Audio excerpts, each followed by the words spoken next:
Adding quick links in the footer of your WordPress website can improve navigation and provide easy access to important pages. Here's how to do it. Go to WordPress Customizer. From your WordPress dashboard, go to Appearance, Customize. Navigate to the footer settings. Depending on your theme, find the footer settings under Footer or Widgets. Add a widget to footer. If your theme supports footer widgets, go to Widgets under the Customizer. Select the footer area to add content. Click Add the widget, then select Navigation menu or Custom HTML. Create a custom menu. To add quick links, you may want to create a custom menu first. Go to Appearance, Menus. Click Create a new menu, give it a name, and add the links to your important pages. Save the menu.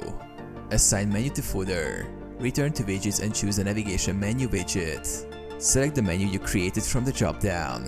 Add it to the footer area. Customize and publish. Customize the appearance and layout as needed.